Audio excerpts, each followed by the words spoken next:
had already put in motion that which he was going to make come to pass.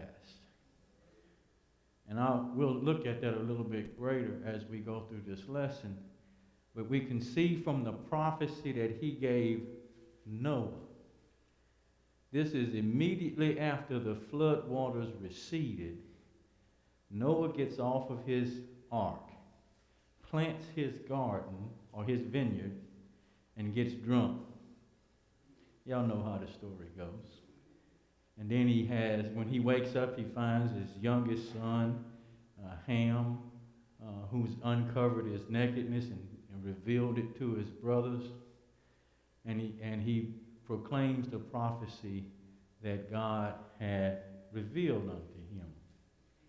And right there, what I want you to see is your all-knowing God.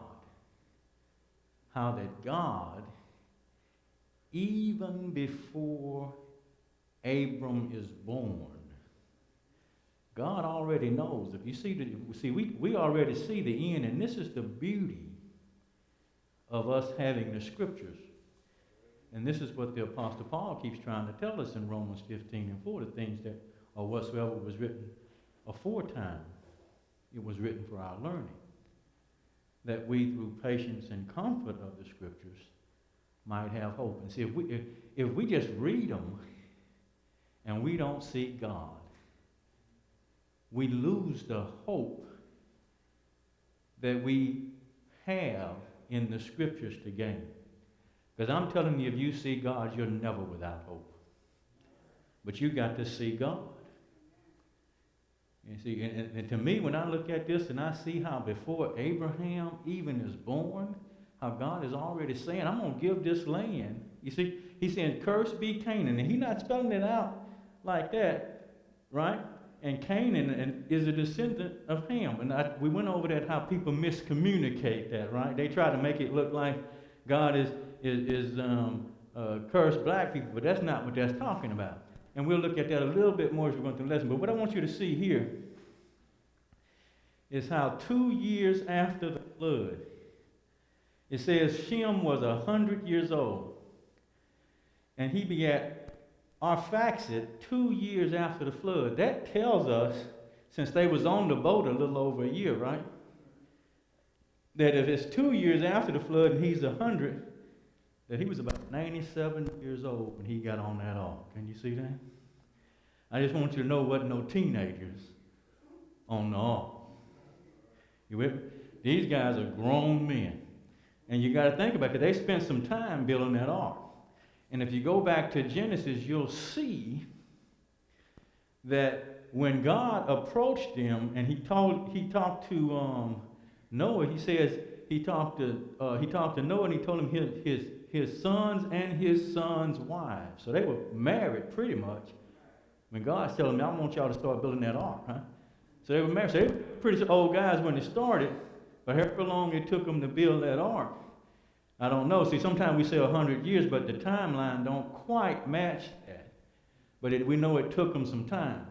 When it was within that time frame that God, whatever God gave, was when they built the ark. But anyway, he's 100 years old here.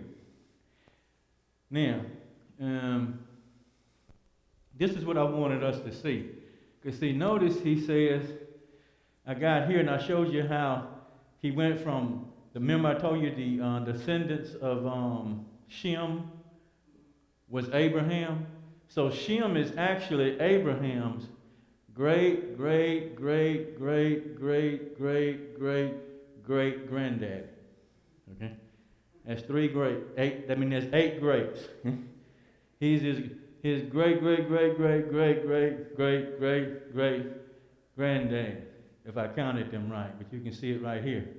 So now, notice this, and he says, and Cush, and the sons of Ham, Cush and Mizraim and Phut and Canaan, and the sons of Cush and Sheba and Hilva and Sabta and Ramah and Sabtaka, and the sons of Ramah, Sheba and Dedan. Now, what I put this map up here for you is to show you how they kind of dispersed. Everybody you see in this color are the descendants of Ham, right? Remember we talked about Cush being a Cushite or Ethiopian. Mizraim, remember we said that's Egypt, so we're talking about Egypt. And Phut is Libya. You see Put and this Libya right here? So that's Libya. And if you look, I'm going to show you on another slide, but anyway, let me show you. So you got Shinar, and you got the descendants of Shem in this region. In fact, when God first appears to Abram and Terah, they're located about right here in Ur of the Chaldees. Now, I'm going to get to another slide, but this is what I wanted you to see. See this little spot here? Who is that? That's Canaan. So when he says, cursed be Canaan, and you see how they disperse, you see how God is already so far ahead of the curve? Because you know this is the spot that God is going to give to Abraham. This is where Abraham walked up and down, and we went over this in some of our other lessons. So, but I'm just trying to show you that when Noah gets off the ark and he says, cursed be Canaan, we can already see what he's talking about. You see that? That's the spot that God's going to give. And I'm just showing you how God's so far ahead. That's why man, no matter how hard he tries, he just can't stop him. But as we look at some of God's qualities, I'm going to show you some of the things that we ought to see. And that ought to give us comfort. That when God reveals himself to us, if we really see it, we ought to have comfort. Now, this tells me, well, I'll get to that on another slide. Let me get to some more slides. And he says, and he said unto Abram, know of a surety. This is in Genesis 15. Now notice when God's talking to Abram after he's born thousands of years later, right? Notice what he tells Abram.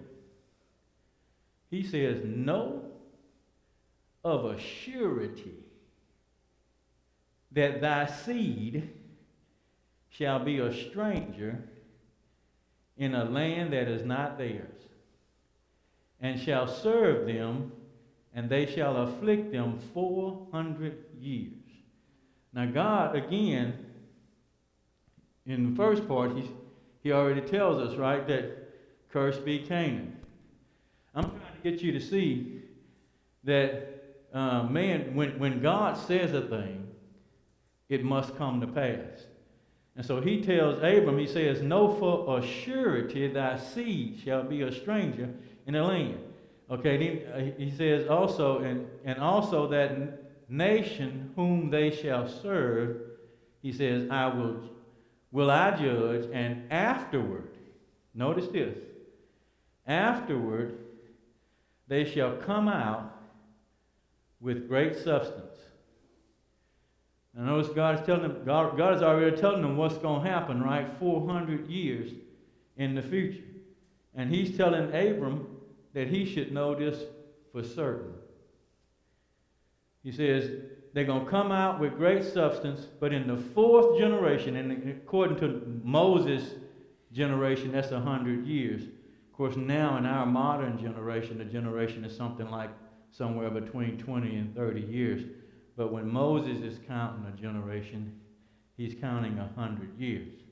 And he says, for the iniquity of the Amorites is not yet full.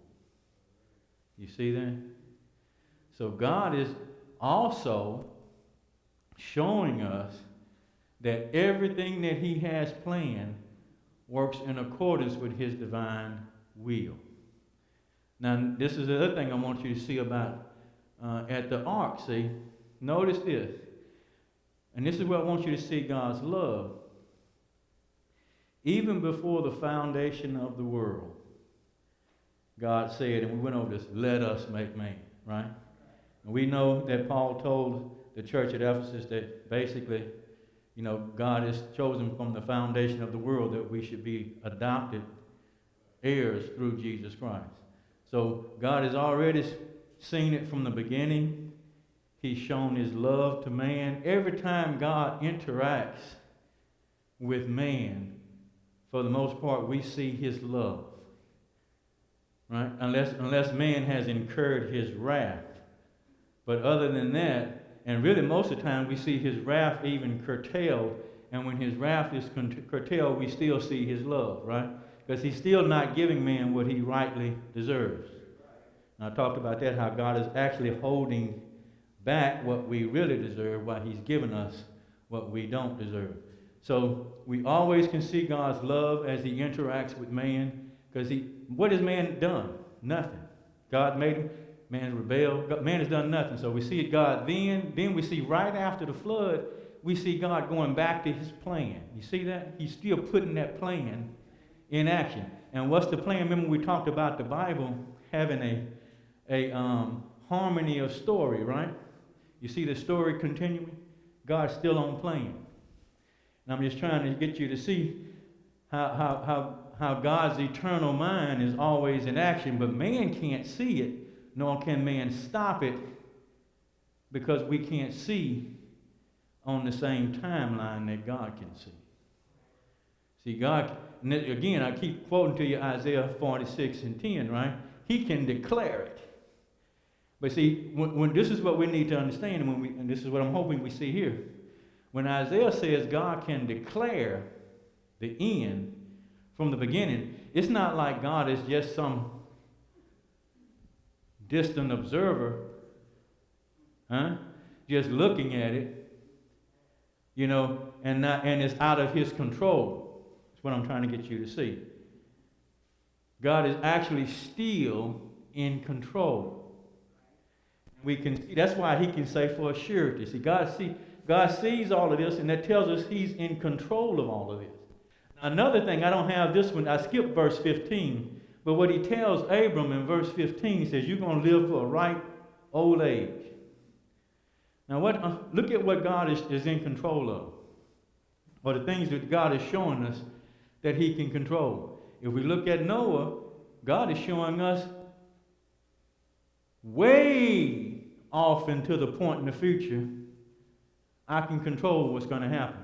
Because these guys aren't even born when Noah makes his declaration, right? So God already knows where they're going to be before they're even born. Do you understand the kind of God you serve? So what I'm trying to get you to see is God is not, he's not just somebody who declaring it, but he's not in control. God can declare, and what he declares must occur. That's why he says his word won't return to him void. It's going to accomplish that thing that he wants it to accomplish. It's got to happen. What I'm trying to tell you, brothers and sisters, we can rest with a surety on the promises of God. If God promised it, you can rest with a surety that it'll happen. But this is what I want you to see with Abraham. He says afterwards. Now notice this afterwards. That tells Brother Wilson, and we know it from the life of Abraham, but just looking at this, and we'll look at some of it, that in order for them to receive the reward, remember we talked about the Hebrew writer? Says, he that cometh to God must believe that he is. But there's that second part, right? And he is a rewarder of them that diligently seek him. Now, we talked about the covenants, right? We said with every covenant, there are conditions that have to be met, right? And if you meet the conditions, then you receive the promises. What are you saying, Brother Wilson? Afterwards. Now, one thing that we have to see when we look at Abraham's life, and Abraham's life reflects us in so many ways. And I'll get into some of it a little bit later. I don't want to get ahead of my slides. But what this tells me is we're going to go through some difficulties, some trials along the way. But we must endure the trial. We're going to be afflicted. We have to endure the trial to receive the reward. Most times our reward is lost because we don't endure the trial. But see, with God, we're supposed to know. This is why I keep saying that, and a reward of them that diligently seek him. We have to know that the reward is coming. You think about it, why would a person follow God if there was nothing to gain? You might as well just live your life like a banshee or something, right? You ain't got nothing to gain.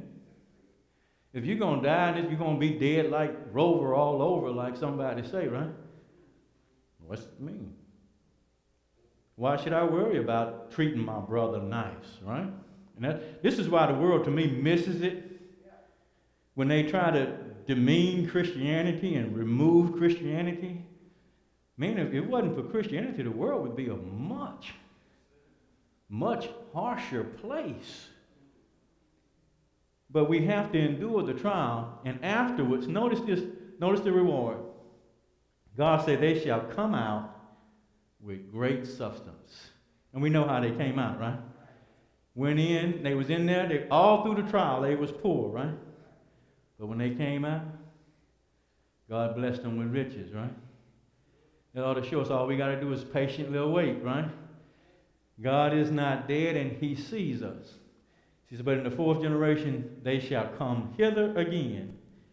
And for the iniquity of the Amorites is not yet full. This tells us, too, that we see God's mercy with the Amorites, right? His long suffering and patience with the Amorites. But it also tells me that God knows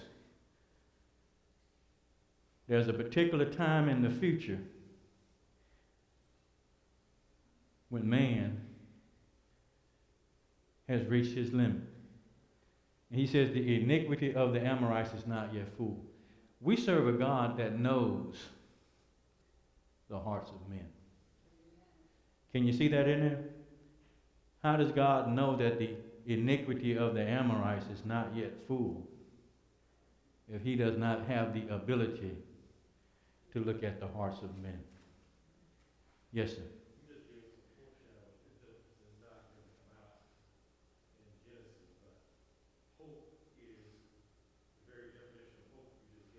Mm-hmm. Paul's trying to get us to understand in the 8th chapter of Romans, but going through all of this, but you just gave us the great definition of godly love. That's what it is.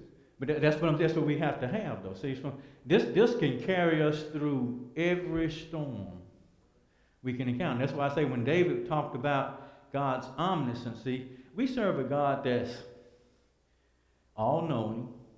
He's omniscient, right? He's all-powerful, omnipotent. And he's ever-present, right? He's everywhere in all things. He's omnipresent. So now, he has to be omnipresent because he's in all things, right? And so if God is a part of all things, if he's in all things, then he has to be everywhere. He has to know everything about us anyway because he made us and he's a part of us. See, that's why God can read the spirit of man, right? Because he made man. But I'm just trying to get you to see the God that we serve and why we can never give up on. He knows what we're doing. He knows where we are. He knows what we're going through and knows what the end is. And I'm going to tell you something about it, too. Ain't nothing you can do to change the outcome. Whatever the outcome is, that's what it's going to be. Now, and this is why I put this in from Isaiah 40. Notice what Isaiah said. Isaiah says, if God is who he is, right, then whom, this is God telling Isaiah here, to whom will ye liken me? Who you going to liken me to, Isaiah? He says, or shall I be equal? Who is it going to be equal to me if you consider the God that we serve? He says, lift up your eyes on high and behold who hath created these things. Just look up and see. And he says, when you look up, I want you behold, who hath created these things? He says that bringeth out their host by number, and he calleth them all by names, by the greatness of his might.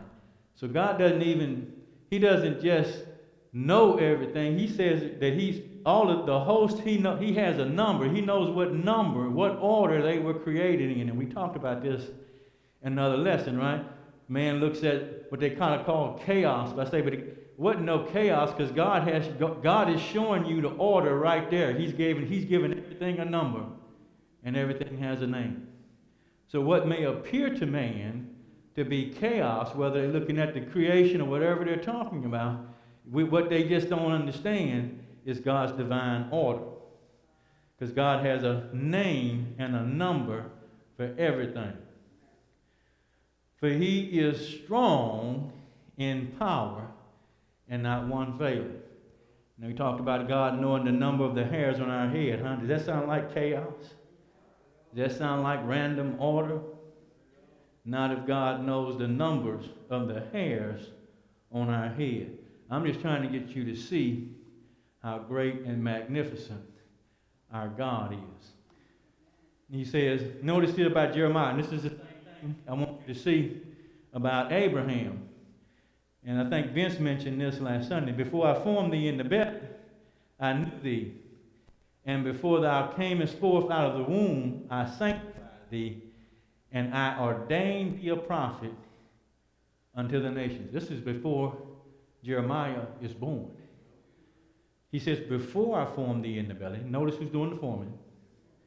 He says, I knew you. Can you see now why he can already tell you? He says, blessed be the Lord God of Shem, back at Noah.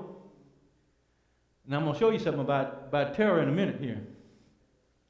And before thou camest forth out of the womb, he says, I had already set you apart. That's what sanctify thee means. That you set apart for a sacred or a holy work. He says, before you even came out the womb, I had already set you apart. Can you see the God that we serve? He says, and I ordained thee a prophet unto the nations. Okay, now, here I'm going to show you Cush right quick, or Nimrod. Now, Cush again is,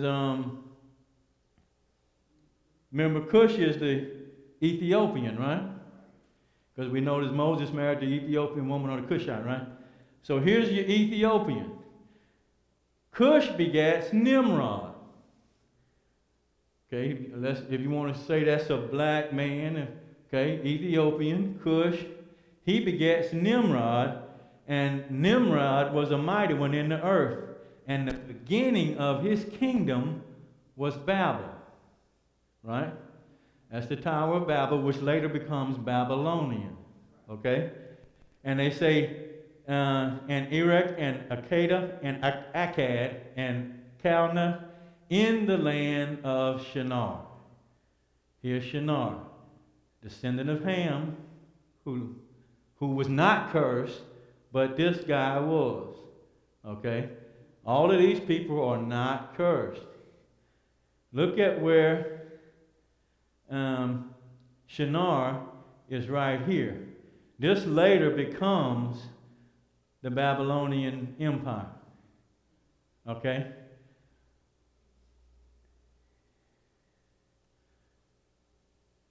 Shinar is now modern-day Iraq. Ashur, which is the Assyrians, that is now modern-day Syria.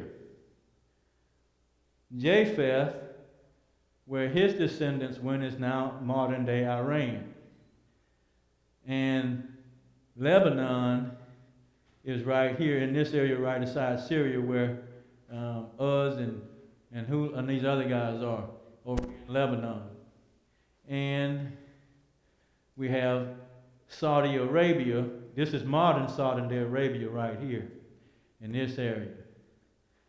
This is modern day Yemen down here by Sheba. This is modern day Egypt, where Mizra is. That's Libya. That's the Sudan by Sheba. There's Ethiopia down in this region. And we have basically Nigeria and here. Now, this map doesn't do the African continent do justice because the African continent is huge. It's the second largest continent in the world. But the African continent goes way down here. And that's filled with nothing but Africans. Okay? Anyway. Now, let me look at this covenant with Abraham. And Terah took Abram his son, and Lot of the sons of Haran, his son's son, and Sarah, his daughter-in-law, his son Abram's wife, and they went forth with them from Ur of the Chaldees. And that's down there where I showed you where the other part is. But you see that's Ur of the Chaldees, to go into the land of Canaan. And they came to Haran and dwelt there. So here we see is where God, according to Genesis 11, is where God came, or when Terah took Abram his son, and they left forth from Ur of the Chaldees to go to the land of Canaan. Now most people miss this, but Stephen catches this in Acts chapter 7, where Stephen says, he says, men and brethren and fathers, hearken, the God of glory appeared unto our father Abraham when he was in Mesopotamia, okay? Same region we're talking about, okay? Before he dwelt in Haran, and said unto him, get thee out of thy country and from thy kindred, and come into the land which I shall show thee. He says, and then came he out of the land of the Chaldeans, and dwelt in Haran, and from thence, when his father was dead, he removed him into this land wherein ye now dwell. So we see that. So now we can see how the thing trickulates from what Stephen said. But now this kindred here is what I want you to understand, because a lot of people kind of miss this too. This doesn't mean that he was supposed to negate his responsibility to his father. The kindred just means from among your people, the people that's like you, okay? Your relations. In other words, this would be like if you were in the Sudan, so to speak, and you were of the Sudanese tribe. Okay, that doesn't mean when he said get thee from under the kingdom, that doesn't mean that your mother and father ain't supposed to go. You negate your mother and father. He's just saying, I need you to remove yourself from among your people. That's what I'm trying to get you to see. That's why Terah goes with him early on. And nothing's wrong with Terah going with him, because this is not really what this is saying, that he needs to leave his daddy behind. Okay, nor his nephew who's incapacitated. It's really talking about him getting out from among his people.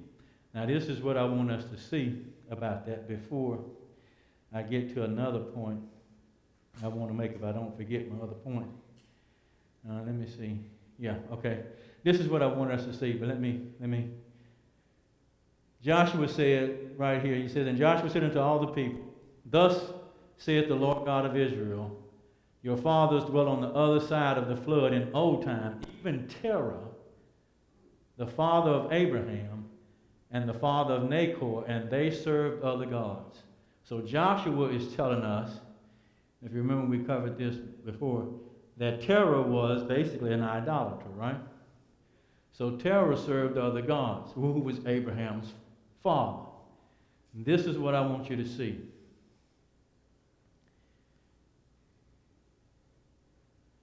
God has just shown you how he can look from Noah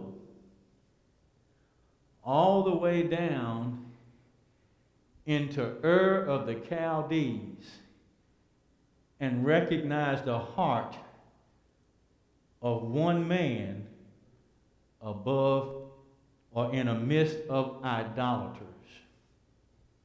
You see what I'm trying to get you to see?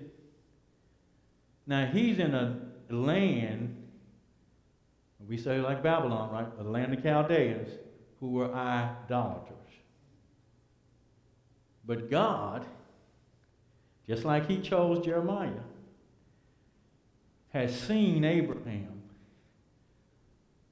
in the middle of all the idolaters in Ur, way back at Noah, to call him out and say, I want you to get out.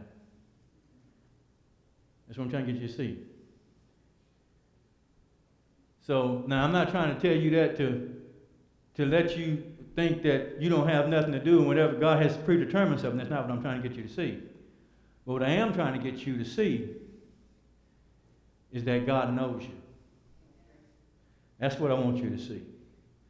Is God knows who you are. He knew who you were a long time ago, and he knows who you are now.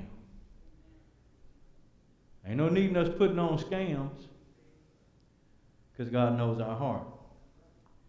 But what I'm also saying to you is this. God knows what you're capable of. Now, when we follow Abraham, this is one thing I want you to see about Abraham. Abraham was not perfect. We can see that when we follow him, right? But this is what I want you to know about Abraham. Abraham, the Bible said, Abraham's faith was counted unto him as righteousness. When God tells this man to come out from among his kindred, he's leaving all that he knows, all that he's familiar with. Aren't we supposed to do something similar to that? Huh? All the stuff that we was involved in before the world, all the former relations we had while we were in the world, when we were called by God, by the power of his gospel to Jesus Christ, we're supposed to leave all of that, right? And step out on faith. We just like Abraham. But notice this about Abraham. He's not perfect. When he goes on his walk, he gets to Egypt. But first he gets in that land he's supposed to be going to, and there's a famine. Now, how many of us walking along life's journey, right? We run into a trial or difficulty. Man, we can really look at COVID. Difficulty, right? You can't come up to the trial. Now, if Abraham would have said, man, it's a famine. I'm going back home. I ain't got nobody who I'm going to call on to get some food to eat. Where I'm going? I'm going back home. I see he went home. All the reward's gone. Right? But this is one thing about Abraham. This is what I want you to see. He never turns back. What are you saying, Brother Wilson? When we start on this Christian journey and we're walking down the road of faith, the one thing that we cannot do is turn back. We got to keep on pressing forward. This is what Paul said. I press toward the mark of the high calling, right? He said, I hadn't got there yet. Oh, but I just keep pressing forward. That's the one thing we can't do as Christians. We can never turn back. So we got to keep pressing forward. So he presses forward, and God gives him the crown. And this is what Timothy says. Notice what Timothy says. Timothy puts it kind of like this. Nevertheless, the foundation of God standeth sure. Now, see what he says there? It stands sure, having this seal. Now, what's the foundation of God? All of his promises. All that God has promised us that is to us, right, in Jesus Christ. But in the gospel of Christ, everything that he has promised us, the Bible says, all of that stands sure, having this seal. The Lord knoweth them that are his. You see what I'm telling you? It's the reason I went through all that stuff by showing you how God knows. I'm trying to get you to see God knows who you are. And he knows if you're his or not. So he says, and let everyone that nameth the name of Christ depart from iniquity. Now this is what we ought to see. That foundation of those promises are twofold. There's one to the faithful, and there's one to the unfaithful. In fact, if you keep reading Timothy, Timothy is going to talk about two different types of vessels being in a great house. See, some great vessels bring great honor. Other vessels don't. So what are you saying? You're going to find all kind of vessels in the Lord's house. Those that's worthy of great honor, those that's not. But what we got to do is recognize that the foundation of the Lord stand is sure, right? So if we know that what God promised us, if we're faithful, is true, we must also recognize and understand with the same degree of fervency that what God has promised us, if we do not remain faithful, is also true. And that ought to motivate us to do what? Be true. I'm just trying to show it to you the best way I can. Notice what the John said in Revelation. I like the way John saw this in Isaac. I want to show you what this seal is. This is what I'm getting at right here. The seal. He says, the foundation, nevertheless the foundation of God standing sure, having this seal. That means it can't be changed. It's sealed. Signed, sealed, delivered. That's why the Bible says God's word is forever, right? Settled in heaven. Now look at this. Look at what John said in Revelation. He says, I saw in the right hand of him that sat on the throne a book written within and on the backside. So this book had writing on the inside and it had writing on the backside. He said, but the book was sealed, not with one, not with two, but with 7 seals. Now notice this. He says, and I saw a strong angel. I don't know what this strong angel looked like, and I don't know if he's a whole lot stronger than all the other angels or nothing like that, but I know John said, I saw a strong angel. Huh? Now notice this. The strong angel sees that book that's got 7 seals on it. And he says, with a loud voice, who is worthy to open the book and loose the seals thereof? Now this is the analogy I believe that John is trying to get us to see. John is saying it's not only difficult to break one seal, but God has a book that's got 7 seals. And this great, strong, and mighty angel looks at this book and he sees those 7 seals. And he says, man, who can break that book? It's impossible to break 1 seal, but 7 seals? This is what I believe the analogy John is painting. Now notice what he says. And no man in heaven, nor in earth, nor under the earth, was able to open the book, neither to look thereon. You see what I'm saying? So what I'm telling you is the things that God has prepared in his book, they cannot be changed. Nobody in heaven, nobody on earth, nobody living, nobody dead. None in heaven, none in the earth, not none in hell. Not none in heaven, not none in hell, not none in the grave, not none under the earth. Nobody can change it. That's something for a child of God to stand sure. See, if we can't stand sure with all of that, what else do you want God to do? But I'm just trying to get you to see that we ought to be able to stand sure. Now, John says later on, I don't have this on the slide, but if you keep reading, Bible said, John says he started crying. John says he started to weep. Who's going to open this book? And see, that tells me that John wants to know what's in the book.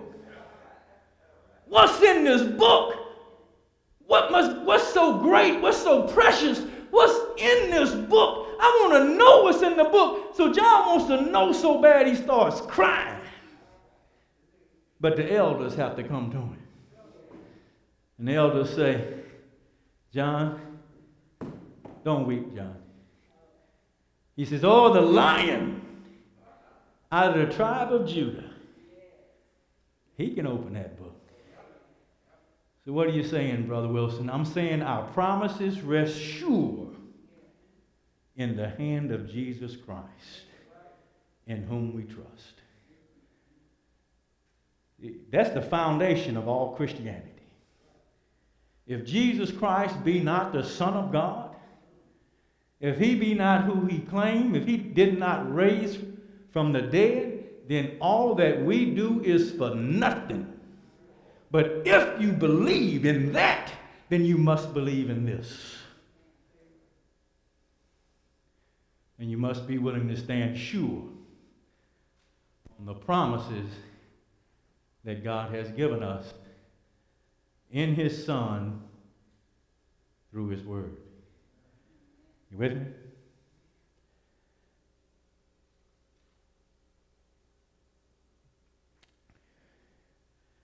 God tells Abram, and I'm going to finish after this slide,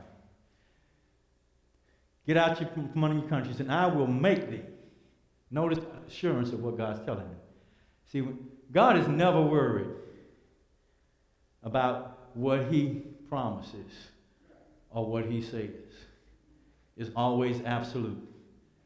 God says it is absolute because God is not worried about anybody or anything being able to change it.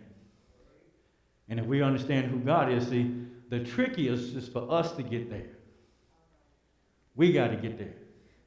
He says, I will make of thee a great nation, and I will bless thee and make thy name great, and thou shalt be a blessing. And I will bless them that bless thee. You see what God is doing? You got to stop and look at that a second. And I say, we walk through life, and this is why I tell you, God is still in control. How can God tell Abram that I'm going to bless them that's going to bless you, and I'm going to curse them that curse thee? Huh? I'm just trying to get you to see. So we walk through life and we're worried about all this stuff. But do you understand the God that you serve? We don't have to fight our enemies. God will fight them. If we believe.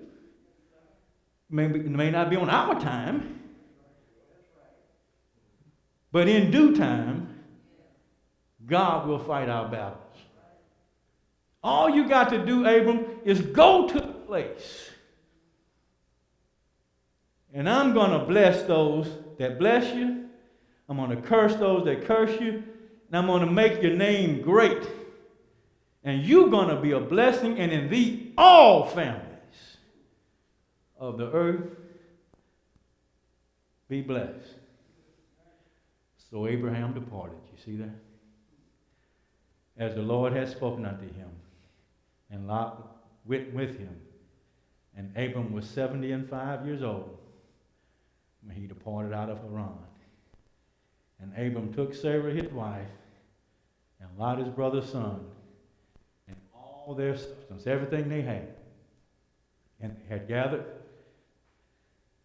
and the souls that they had gotten in Haran, he had a few servants, and they went forth to go to the land of Canaan.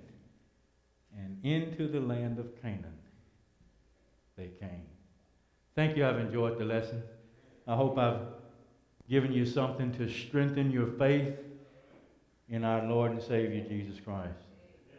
Thank you. I believe it, Brother Kidd.